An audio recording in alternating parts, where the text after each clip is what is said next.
Hello, and welcome to Side Character Quest, a one-on-one Dungeons & Dragons podcast. I'm Ty, the host and DM, and with me this week is Sam. Hello, Sam. Say hi. Hi, everybody. Hello, lovely listeners. Sam, tell the listeners a little bit about your journey with Dungeons & Dragons. My journey. Yes. Well, you know, we're all on this journey called life, are we not? Mm-hmm. And sometimes wonderful things will come through to make it a little bit more fun and sunny. And one of those things has been Dungeons & Dragons. And I am a noob, for those of you who need to know this. So I don't know very much. I'm probably going to be asking Ty some questions on, like, what does that mean? How do you do? Which dice do I roll? All that jazz. But I've only really started about a year ago, and I've only done, like, one-offs, no full campaigns. Yeah. Tell me about the character that you're going to be playing today. You don't have to go into too much detail, just sort of like the basic, like, class level. Yeah. So, I am playing a character named Leslie Shanope. That's her last name, Shanope. First name, Leslie. And she is a level 4 human wizard. I prefer to say witch, because I think witches are cooler, but, you know, whatever. Wizard, sure. I think witches are cooler. Yeah, and she is a librarian, and she loves knowledge and books and learning. Yeah, and she lives in the city of Circ, which we've also seen in these stories with Alton, and we've seen it other times too, haven't we? No, maybe it's just been Alton. Circ has been mentioned a lot. Circ's been mentioned a lot because it's like the biggest. It's like there isn't really a New York City equivalent in this world, but like if there was, then it would be that. It's the biggest. It's definitely the biggest, most diverse city in this world. So normally I like to give my guests a little boon or something, some sort of like special item. I think that this time around I'm going to let you describe to me what would you like Leslie to have? Just putting me on the spot. Yeah. Okay. I feel like if she had anything magical, it'd be something that she maybe made herself. Okay. I think that she hasn't really encountered that many wizards or magic wielders in her time. She's definitely self-taught from reading and books. And in my mind, she casts magic through creating like equations, mathematical equations and formulas. And so she's able to do magic that way. So maybe she has a special journal, a book, and maybe she found this journal and it's like, kind of like, and I totally just came up with this on the spot, but kind of like in Harry Potter, the Marauders map. Oh, interesting. And you know how it's like, you know, I solemnly swear I'm up to no good, and then boom, you can see the map, and then you're like, mischief managed, and then boom, you can't see the map, and if you try, it's like, Snape's an ugly fart, you know? So yeah. I want the journal to be like that, and so she has all of her notes, like her formulas, and maybe it's kind of also like a diary, but it's like very special to her, but only she can open it because she like knows like a magic phrase, and then she like can wipe it clean. So if anyone else were to find it, they would just open it and just see nothing. Cool. Do you have a specific phrase in mind, or do you want to save that for later? I'll let you think of it. Let me think on it, because I feel like I can't come up with anything cooler than I solemnly swear I'm up to no good. I don't think Leslie would say I solemnly swear I'm up to no good, because she's like a goody two shoes. But like, yeah, I feel like she would need to have something like super Leslie, and I need time to think. Yeah. All right, that's really good. I really like that. Do you have anything you would like to share before we get started? I think I'm good. All right. In that case, let us get started.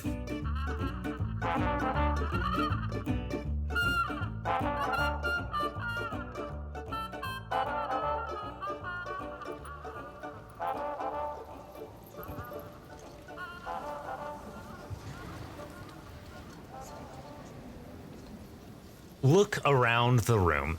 The walls are made of plaster and stone, the ceilings are high, and a few of the windows have been opened, allowing a soft breeze to cut through the rows of tall, long shelves. You see a goblin man quietly reading to a couple of young humans in a plush carpeted area in the back. Several monks from Congress Monastery are taking notes from medical texts. A few tables from them, a 20-something artisan, based on her attire, is studying a book on arithmancy. It's been a long day at the library. What have you been up to? What is your job? Yeah.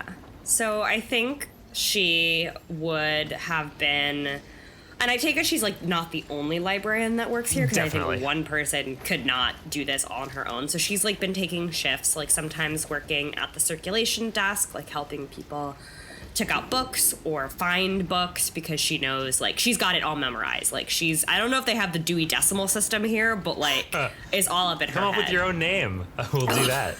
Oh my gosh, I am not spontaneously creative enough for that. Thank you. The Jeremy Bearimy system.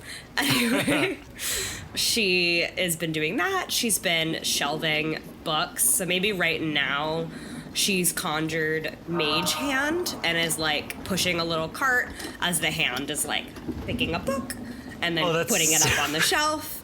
And so she's just like casually restocking.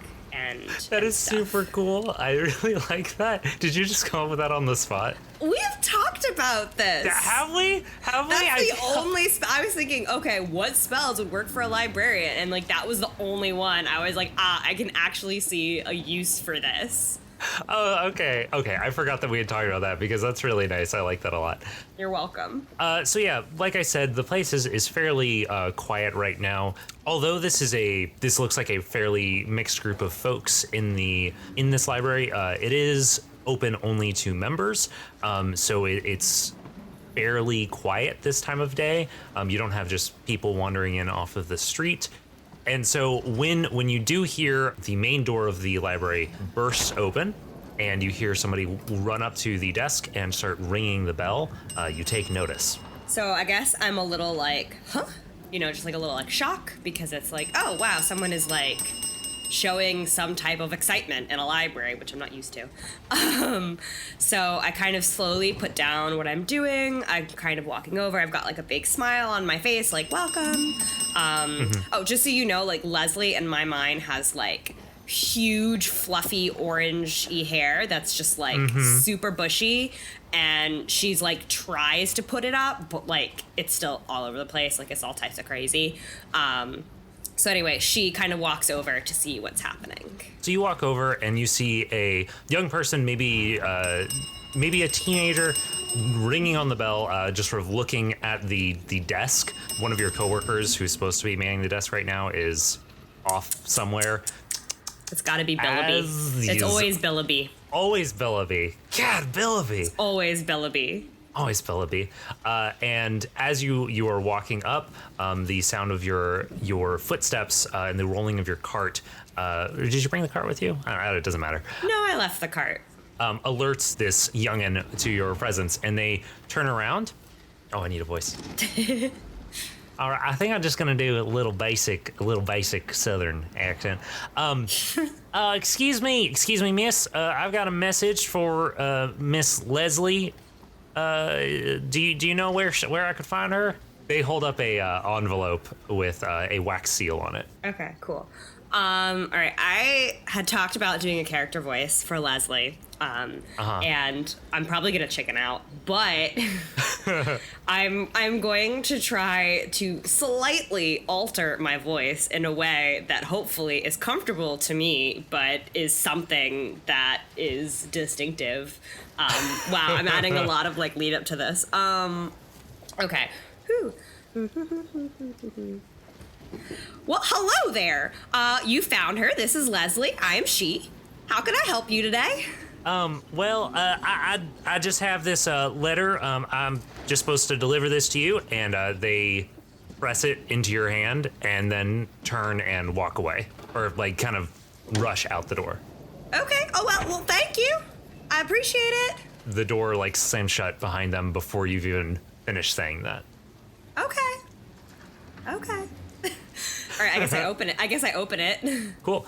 You open up this letter, and it's made with a very fine parchment. You take out a letter opener off of the front desk, cut through the wax seal, pull out this nice fine parchment with very carefully scrawled text on it that says, Thank you for your application. Our foundation strives to make a quality education possible beyond the borders of our beloved city on the Circle. That's Circ, where you live. I know. I'm saying that for the listener, Okay. not for you. Let me do a little editor's note. And we believe your project will help make that dream a reality. Before final arrangements are made, our chairperson would like an opportunity to meet with you. Please find her at the tea shop on Abercorn. Your usual table has been reserved. And there is a time written on it, which is about 30 minutes from now. Okay. Well, first, I think Leslie is gonna give like a yee, and she's gonna like just jump up and down. It's gonna be really loud, and like everyone's gonna like turn, and she's gonna be like, and she's gonna like put her hand over her mouth and just be like, have this face like, oh my god, I'm so sorry, I broke this sacred rule. But she's like very, very happy. So she's like cannot contain her excitement. So then she's gonna probably run. There's probably like a back room behind the circulation desk. I'm imagining like where librarians can like lock up and leave their stuff. Yeah. So she's probably gonna go try and find Billaby because she's like, I need to go. Like I have 30 minutes. So you run into the back and see a short halfling. You said you ran into the back, right? Yeah. Okay. The back room. You run into the back room and you see sitting on a couch, reading through a book and just sort of laughing to themselves. You see this older halfling man just kind of chuckling to himself. Oh man. Billaby Jr., what are you doing right now? And he sort of jumps back and drops the book, which hits the ground with a thud. You look at it and it's one of those really dumb joke books that's like people from South Bend are like this, but people from Mount Rena are like this. One of those really dumb books. Yeah, really and funny. He was loving it. Sorry, I was just on break. Hey. Billaby, I don't have time for your wackadoo-ness right now. I have somewhere very important to be because my application got accepted. And I'm like flinging my paper in his face. And I'm like, I need you to man the library right now. It is very important. At first, they seemed like very like, oh no, I've been caught. But as soon as like you take out the application and show it to them, their eyes like light up and they seem. Billaby seems like genuinely happy for you in this moment. Oh gosh, I'm on it. He stands up and runs, grabs a little like stool that's sitting next to the door of the break room and runs it out to the front desk. Okay. So I'm gonna like give him like a big smile and like a thumbs up, and then I'm gonna grab my stuff and I will head out. And as you do, you're seeing him like he sets out his little stool and hops up on it so he can look over the front desk. And you head out into the street.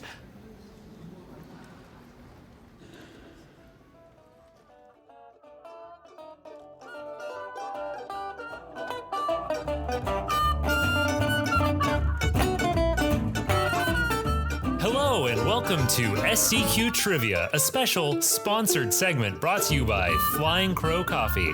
Flying Crow Coffee, super fresh coffees, roasted in tiny batches. Today we're joined by our old friend Eli. Say hi, Eli. Hi, Eli. Are you ready for your question, Eli? As ready as I can be. Great! For your first question, what's a better name than SCQ Trivia for this segment?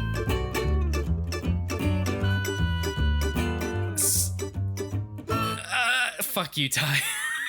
Well, that was fun. Thanks again to Flying Crow Coffee. Make sure to use the discount code SCQ10 at checkout to let them know we sent you. Side Trivia Quest. It's Side Trivia Quest. And get 10% off a single order or off your first subscription order. Find them at flyingcrowcoffee.com. It'll be in the show notes. Back to the show.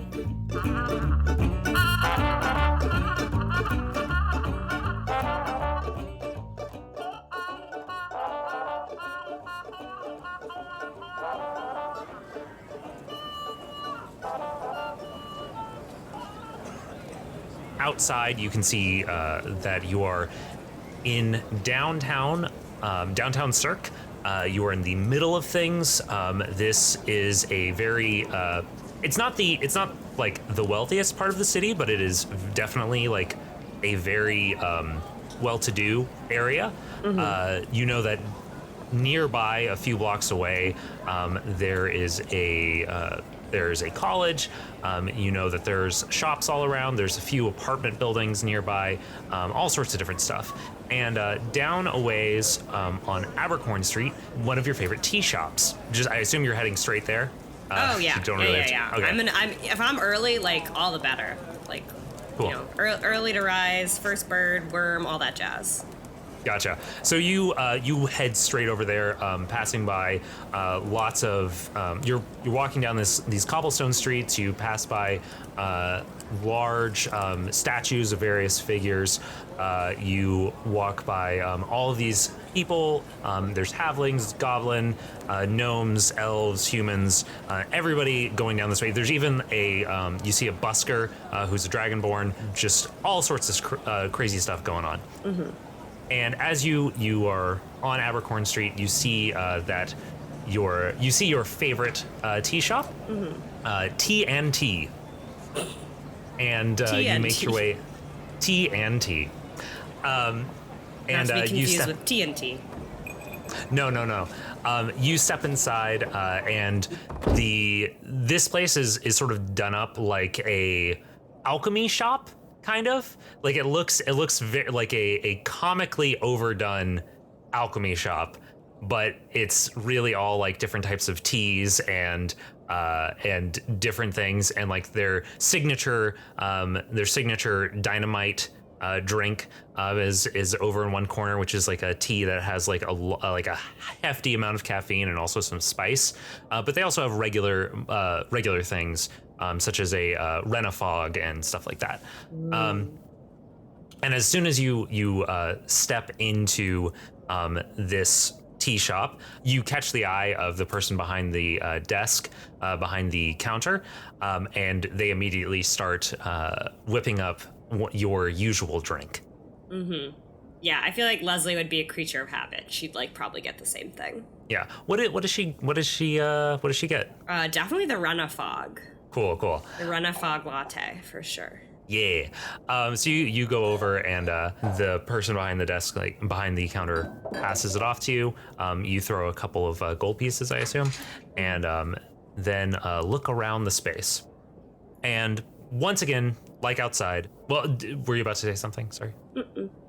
Okay. Once again, looking around, there's a fair number of people out in the shop right now. There's all sorts of different folks, and you spot your usual table. What does your normal seat look like in this place? Like what is the spot that you like to come over here to relax? Okay, so me, Sam, not Leslie, would probably want like a corner table away from other human beings, because other human beings are, a lot. But I feel like Leslie wants to be in the center of things, and I feel like because in my mind Leslie is like very extroverted, but she's a librarian, which is like a very introverted type of job. It's like a very quiet job, not that much social interaction. So I feel like she'd pick a table like smack dab in the middle of the tea shop, so she could like hear and like soak up all of the like city life, because she's not from the city originally, but she's like one of those people who like moves to a city because she like it's like, oh my god, the city. So yeah. Gotcha. So you look around, and you see the table that you usually sit at, and there is already someone sitting there. There's a dwarven woman in a nice blazer with a little lapel pin on it, and she is sitting there, nose in a book, with a steaming cup of tea to her side. Okay. So Leslie is gonna probably assume that this woman is the person she's supposed to be meeting. And she's gonna suddenly have like a little moment of panic, like, oh my god, what if I'm a total doofus and they withdraw the application? So Leslie's getting all up in her head a little bit. So she kind of freezes, And then she's like checking her outfit, and she's like, oh, I should have worn something like, I should have worn my blazer today. But of course, mind you, she's like very professionally dressed already as is. So like her freaking out about this is like not really, like should not be a worry of hers, because she's got like this insane like turtleneck on, even though I know like Circ is probably on the warmer side, but she's like got this like little green turtleneck on. She's got like really cool like, you know, like chinko type pants. Like she's super like professional, but she's like so she kind of slowly timidly walks over to the table, hoping the woman looks up from her book. So you're probably standing there for about 30 or 40 seconds before this person finally like just sort of, you see them just sort of glance up and then look back at their book, and then they glance again, and then they slowly look up towards you and see you standing there, and she closes the book, sets it down, and stands up and reaches out to shake your hand. Okay, I'm gonna shake her hand, but I'm gonna be kind of like a little bit lost for words. I'm not, maybe very quietly I'll be like, hi, I'm Leslie. Oh, hello, Leslie, Miss Leslie. I very happy to meet you. Won't you please sit down with me? Okay. And so she, there's obviously a chair on the other side of this table. That's how you do. Usually you sit where she's sitting, so maybe that feels a little weird, but she sits down across from you and pushes over her book, which you recognize as a recent poem collection that's very, very popular right now. It's called Demon Meter by Talbotton, but she just sort of pushes it to the side. I say, just kind of like, just blurts it out. Oh, I love that book. It's very good. Oh, I'm sorry. Oh, well, And then I like check myself.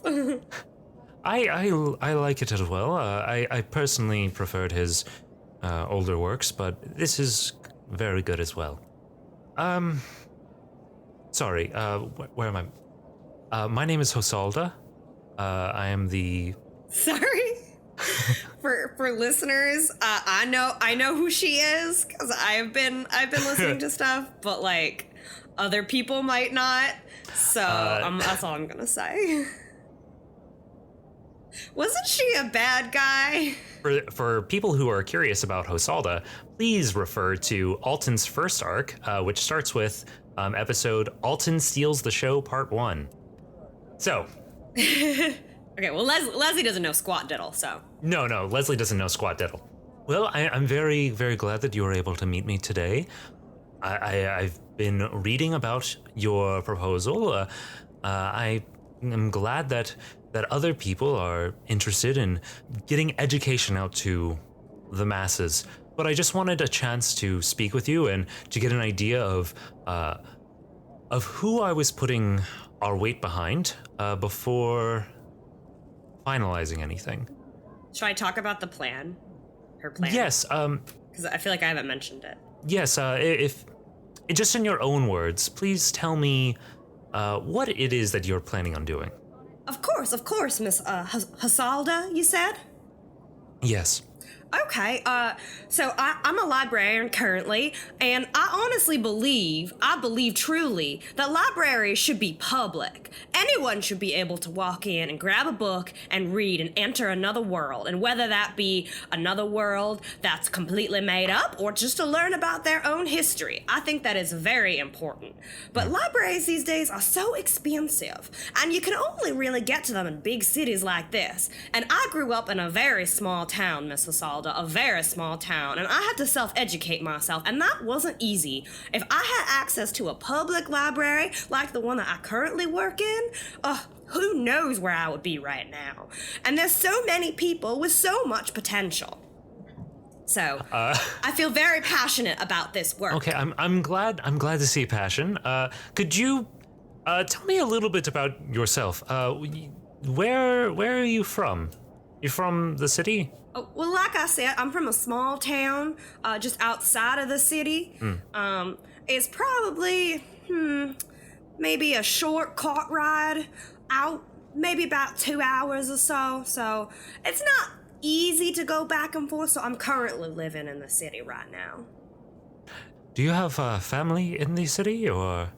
No, I'm on my own right now. I thought it was important to branch out. See, my family, they're a little narrow-minded, you'd say, and they don't really like the idea of me living alone in a big city, but I'm plenty capable, you'd see, to go about anywhere I choose. I'm enjoying this voice. Good. I appreciate someone with passion and someone with independence. Although I encourage you to seek out those relationships in your life and to foster friendships wherever you go. Mm-hmm. Now, I am not. I'm trying to think of like I feel like I want her to ask you like one other thing before I move on to the next thing, because I want to like sort of establish. So, well, this is an interview, right? Yes. So let's think of what are interview questions, just to get everybody on edge and thinking about, oh my God, what are interview questions? Okay, I should know this. It was not long ago. I was going through a whole bunch of interviews. I want her to ask you like one hardball question that's something that you could actually like reasonably answer and would be potentially interesting. Oh wait, no, fuck, I had a thing. No, well, you could ask me. Okay, well, this is a really bad interview question, but like, what's your greatest weakness or something? Okay. People don't really ask that anymore at interviews, but it's a very annoying one. Oh wait. Okay, there's you mentioned being self-taught. What do you focus on? What does she focus on? What do you mean by what do I focus on? Like what are you trying to get her to talk about? I'm trying to get you to talk about like what. So obviously you're a librarian. Yeah. Like, are you when you were researching things for fun? Are you researching like in your private life? Are you focused on like magical studies, or you're focused on like history stuff? She just wants you to go into that a little bit. Okay. Yeah. Yeah, that's a totally fair question to ask, and I'm happy to answer it. And it doesn't have to be one thing, by the way. You can elaborate. I'm talking here, Ty. Okay. Excuse. How rude. Anyway, yeah, I'm losing her voice. It keeps changing. It started off like very like you, but with like a subtle like southern thing, and then as the twang has really gone in. It got real broad, real twangy. I think that's just like I can't do subtle for too long. It's gonna like either swing back to me or swing this other way. So I think I'm just gonna keep it twangy because. I think it also works because like if she is nervous, maybe she gets like more twangy as she gets more nervous. Yeah. Yeah. Okay. Yeah, so I like to study a little bit about magic, but I find that the only real way for me myself to do magic is I actually like to write out geometric and algebraic formulas, and that's how I like to conduct it. But as far as my day-to-day research, I'm really interested in understanding all the different religions that happen all around us. So I'm really interested in looking into that. So I've been reading up a lot about them and doing my own research, and the Circ is just the best place to be doing that type of research, if you know what I mean. When you say both of those things, like when you first say like studying things with mathematics, her eyes like widen with like happy, and then when you say the religion, she looks even more pleased by what you're saying. Well, I must say that's all sounds very wonderful. I think that we're people of the same heart. I just have one thing that I would like you to take a look at, just to know that I'm putting my trust in the right person. And she reaches into her bag, which she has on her side, and she pulls out a white glove, and she places it on the table between you two and sort of pushes it towards you. What do you make of this? So it's just a white glove that she's showing me. As you look at this white glove, you notice that it has lots of thread stitched into it, forming various shapes and symbols. And you also notice that it only has 4 fingers. Like it's missing one of the fingers. Okay. And I can tell that like it's missing one of the fingers, but it was made for somebody with like 4 fingers. Like the 5th one is just like not like it's cut off, like it's just stitched Yes. for 4. Okay. Yes, it is stitched closed. Okay. Do I recognize the symbols? Like are they runes that I've come across in my reading? Are you gonna make me roll for it? I am gonna make you roll for it. This is gonna be an Arcana check. Okay. So it should be under that tall I have list of plus skills. 5 for. Fuck yeah! I know what I'm doing when I said this is what she studies. Okay. Can I get advantage because I have time to like really look at it? I'm going to say no. I'm gonna say no unless you can give me like a particular. I'm not gonna give you advantage for that. But if you have some other reason that you might be particularly good at this, let me know. I mean, other than she's like, sitting at a tea shop, no one's trying to kill her, and she studied this stuff. Yeah, I'm gonna say just regular because like. Fine. I'm gonna roll. I'm a very bad roller. That's fair. Okay, so yeah, that's a 8 plus 5, so 13. 13. Okay, so you pick up this glove and you're sort of looking at it, and you were talking about having used mathematical formula and shapes, I believe, or just formula, or like geometry, so I or have like pulled up. So she's gonna know, and she's gonna use like geometric perimeter and area formulas. So like your basic like triangle, rectangle, but then also circle, trapezoid, spheres, rectangular prisms. But then she's also going to know some like linear algebra. So okay, so you're doing your magic with like geometric kind of stuff. Geometric, but then also in my mind, since I know a lot more about statistics, like also Gotcha, like other mathematical like maybe levels. she knows some regressions and that can cause magic. I don't know. So Cool. Okay. No, this is good. I'm just trying to get a picture of like what exactly you're describing and how it applies to this. So, looking over this glove, although like you have the way that you cast magic is something that you have taught yourself, that you have come up with on your own. Looking at this glove, this seems like very familiar to you. Like this is very much in line with the sort of spell casting that you have devised on your own. And so it looking over it, you kind of get the idea that this glove does something with electricity, and it doesn't take you very long to kind of get the idea that like, okay, if you were to hold this and then hold this certain image into your mind, then it would channel a electrical spell through the palm, casting in D&D terms, shocking grasp. And you can also tell that there's another layer to it that is doing some sort of abjuration, some sort of like protective magic, but you can't quite tell what that is doing. Like you can tell that there's the shocking grasp, and you can see how you could use that, but there's something else, and you don't know quite what it is doing. Okay. Well, I'm going to say that, like, Leslie has her little notebook out with her because she always carries it on her. And she's going to open it, and then she's going to, like, take the notebook, and she's going to, like, whisper her little slogan to the notebook because, like, she doesn't want Hasalda to know. And so maybe Hasalda is seeing this, and it's like, what is this person doing? And is like... Does Hasalda see the ink show up on the pages? No, she just sees me take this book and just go... and then put the book down, So like it just looks like it looks a little weird.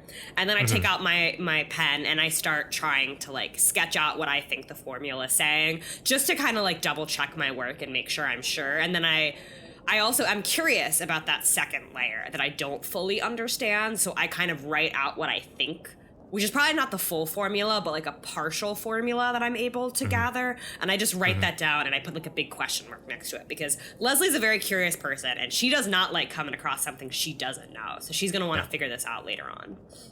Do you, when you have figured out the other thing, do you take extra time to try to figure out the second thing, or are you just going to like immediately like go to telling Hosalda what you found?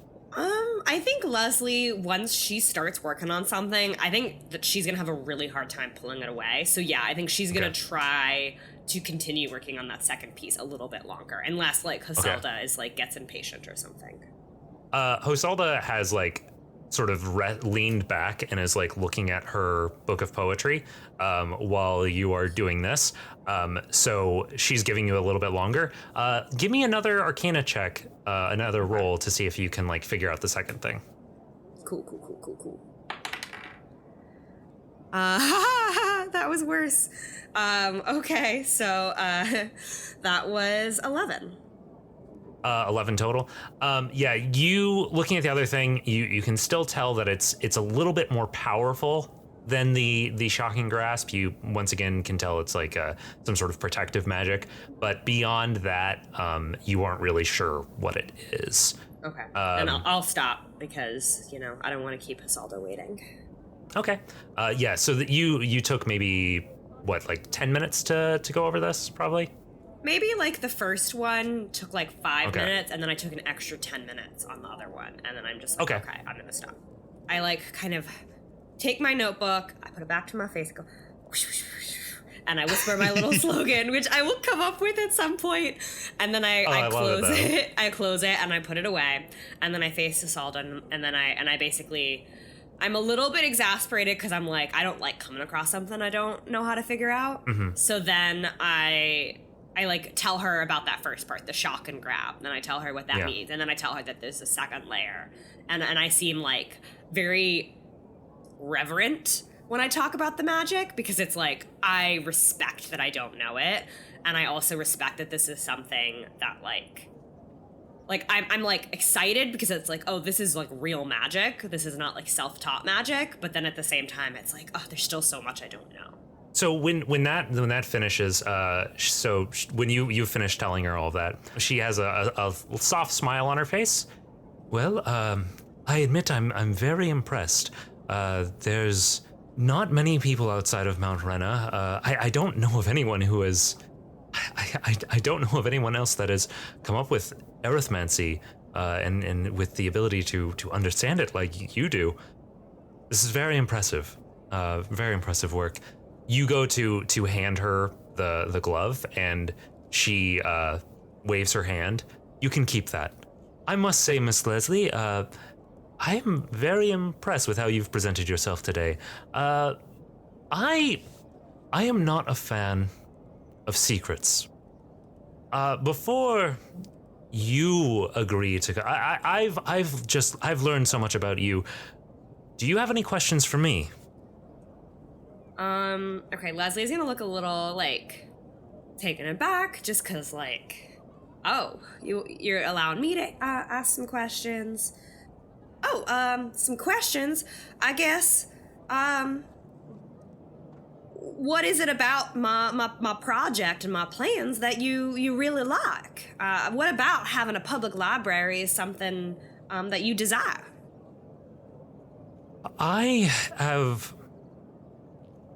I'm not going to lie. I have struggled through my life.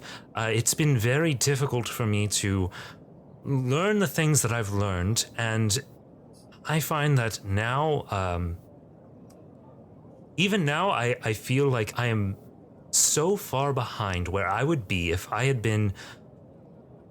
had resources made available to me when I was younger. And I don't want anyone else to go through life losing that same sort of potential. I want everyone to have a chance to be as good as they could be. Yeah, Leslie's gonna like nod her head and just be like, yeah, I'm in complete agreement with you. So what would be the next steps for me in the application process? Well, application process is through. If you are available, I will happily. We will happily fund your mission, your project to. Have we said what your project is? Yeah, the public library. Yeah. Okay. Public library. Yeah, you did. Sorry. Get with it, Ty. Well, the application progress. The application progress. Oh fuck! Progress. The application process is what you're The trying application to say. process.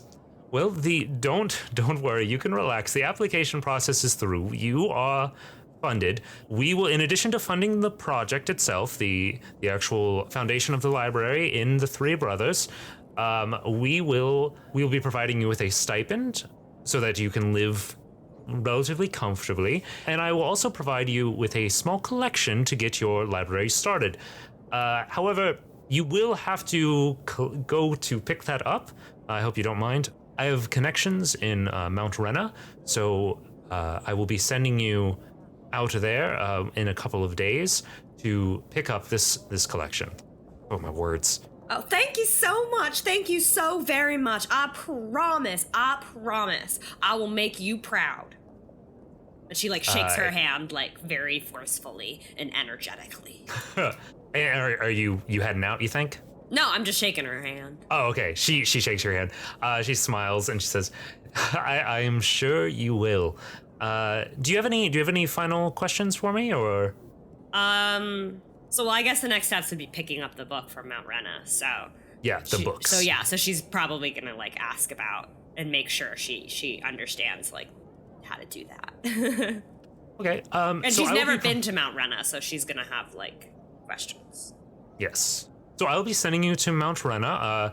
There's a caravan that should be able to take you there.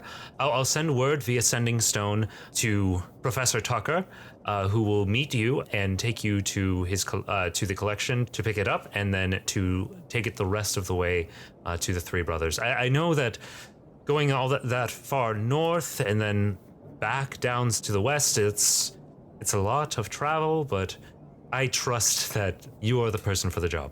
Thank you so much. This is an adventure, really. You're sending me on an adventure, and I could not be more pleased. Thank you so much. She's very happy right now. Like, you have made Leslie's like decade. Excellent. So I'm going to do a scene transition here, unless you have anything else you want to ask her. No, I'm good. Okay. Shh, we're changing scenes. We're changing scenes. Whoosh.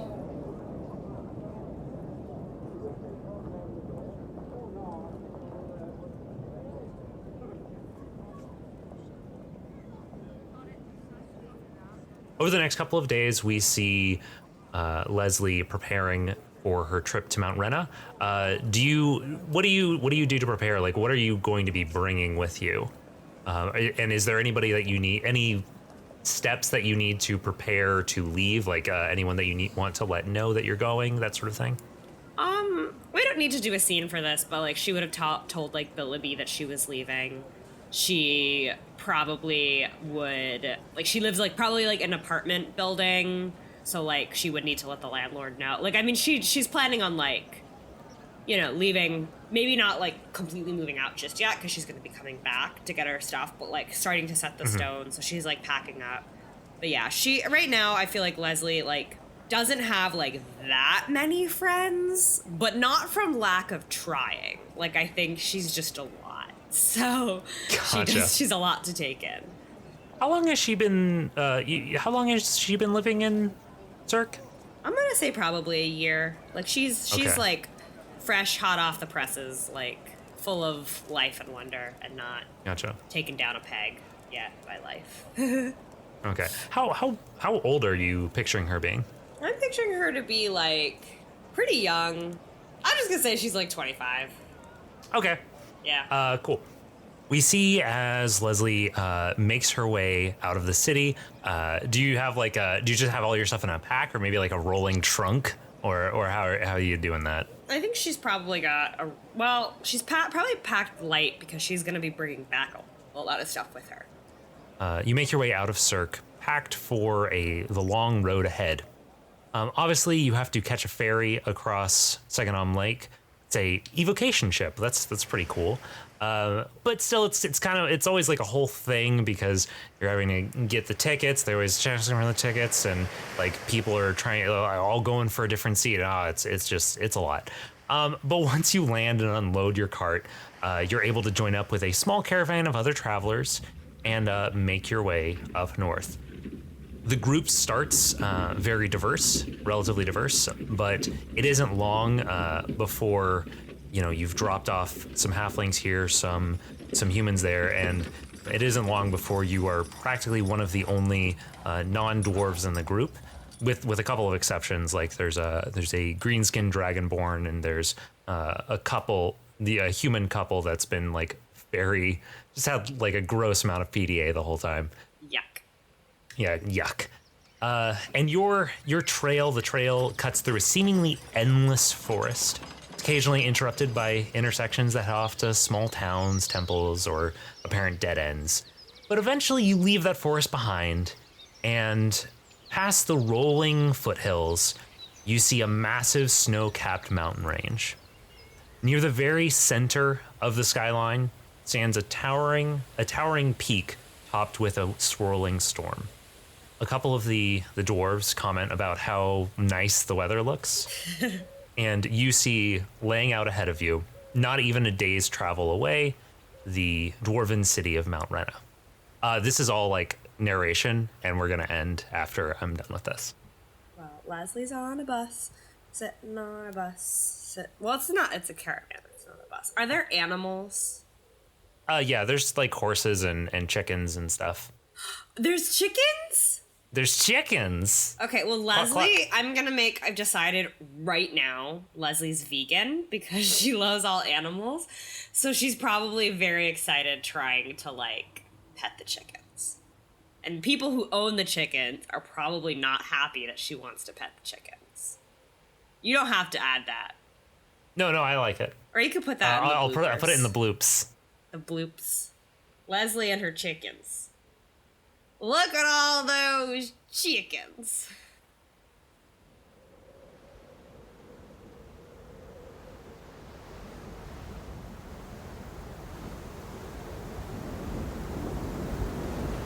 Meanwhile, on the other side of the mountain range, we see a woman much taller than Leslie, nearly 6'6", with thick muscle, covered in blood, and with a confused look on their face. They stand in nearly 3 feet of snow with a massive wall at their back, and in front of them, the same mountain range that Leslie was just looking upon. Her eyes scan through the clouds and see the rotating beam of light of a distant lighthouse. She turns and starts walking towards it.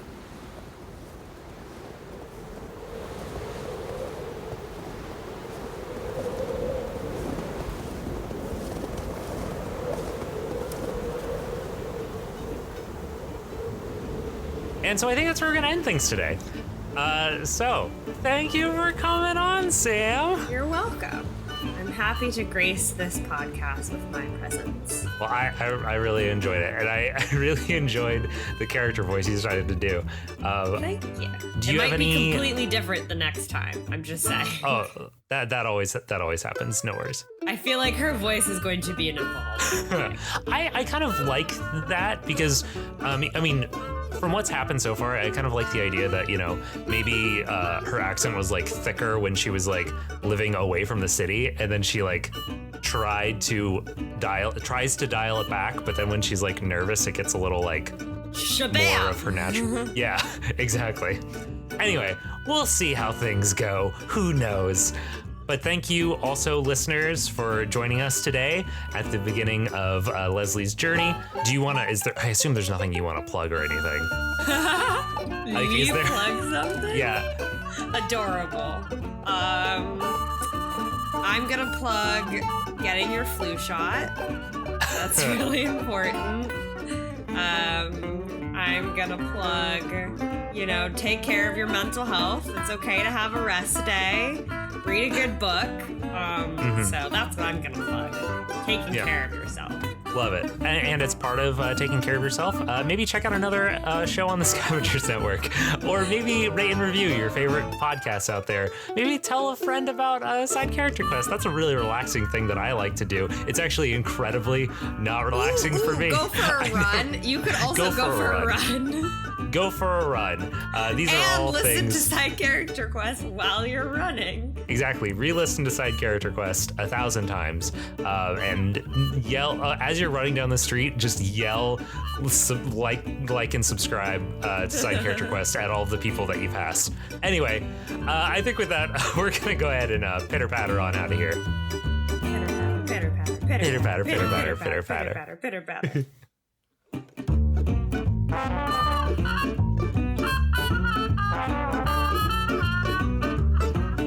Thanks to the Joy Drops for the use of Not Drunk as our intro and outro music. Find them at thejOydrops.com.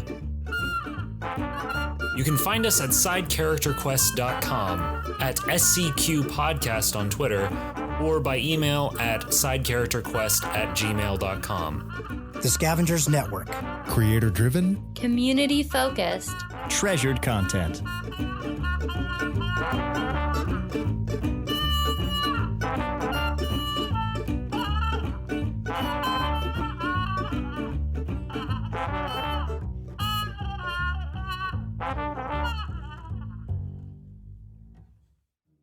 Podcube, podcasts from the past delivered to the future. With Podcube's pseudo-linear 4D adiabatic qubit streaming technology, you can select any point in history and record it for personal gain. What was the group dynamic with Australopithecus? What brand of cigarettes did the Spanish Inquisition smoke? Was Leonardo da Vinci a pants guy? Or a shorts guy? You can discover with Podcube. Listen for yourself to the flagship Podcube podcast, Alabaster's Haberdashery, recorded on location in 1880. Simply search Podcube, all one word, in your podcast app, or visit poweredbypodcube.com. Podcube, the future is yesterday.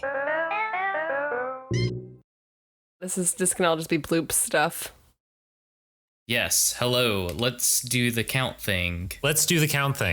1, 2, 3, 4, 5, 6, 7, 8, 9, 10, 11, 12, 13, 14, 15, 16, 17. Okay, we're done. 18. That's 19. 20. 21. 22. 23. 24. I can't. I'm done. I can't. Coward. I know I am a coward. I thought I thought I had a chance, but then I realized, no, you're in this for the fucking long haul. I feel nothing, Ty. Okay. All right, so I'm going to practice my sort of announcer at copy voice. Hello.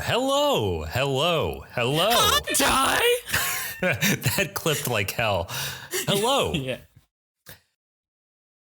I was going to say side character questions immediately, and then I was like, nope, that's already a thing that Ty has claimed for something I know, else. right? I almost did that when I was doing the initial write-up for this. Should we redo that? I don't know. Fuck you, Ty is a good thing for me to yell during a sponsored break. The guy I think really likes actually genuinely likes the show. And so I don't need to worry about it. Okay. He knows you. I might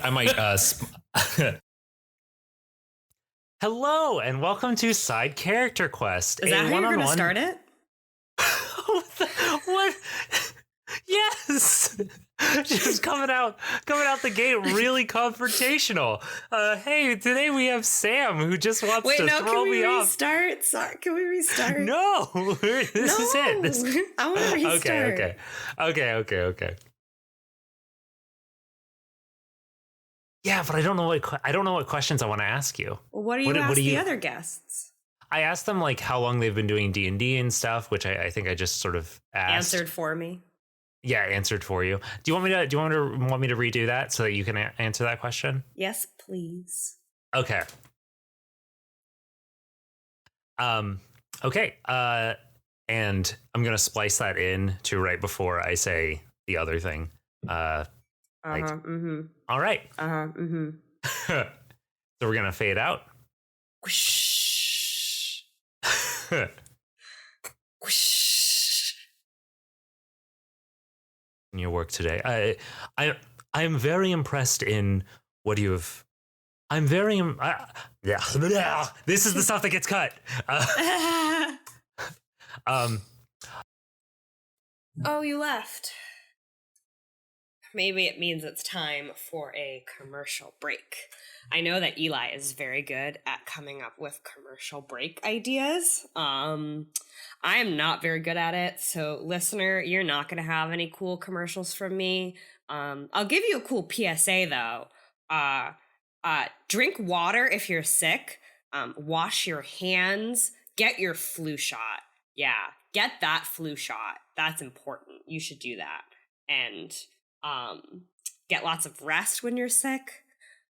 I am currently sick myself, so this is why I'm telling you all this, listener. Dear listener, take care of your health.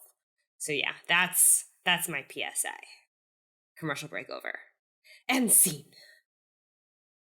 Ooh, I hear a door. I think Ty's back. Is he back? No, it's a ghost. No, it's Ty. No, it's a ghost. No, it's Ty. No, it's a ghost. I guess it was a ghost because he's not back yet. I feel like Ty does this intentionally. He leaves you alone so you talk to your mic and you come up with things to say. It's a very intentional thing. It's manipulative. That's what it is. Hello. It's manipulation. Also getting. Hello. Drink lots of fluids, Ty. Okay. Are you drinking right. fluids? Wait. Okay. Wait. Let me read the actual notes that I wrote for this and see if that's better than me like just sort of ad-libbing it. Do you remember those things called Mad Libs? Yeah. Where you add in random stuff and then you tell really random stories. Am I making it harder for you to think right now because I'm talking? A little. 1 second. Did you take your headphones off? Did you I did a while take ago. your headphones off so you couldn't hear me? How rude. I could hear you. Oh. I was about to be very upset. My headphones are loud. 1 second. I'm just gonna give me a minute. I just want to like I rewrote. I realized I didn't like how I was going to narrate the end of this, and I want to like change it. So whatever. 1 moment. Fine. Rude. Okay. Sure. How end? How end? Cluck cluck.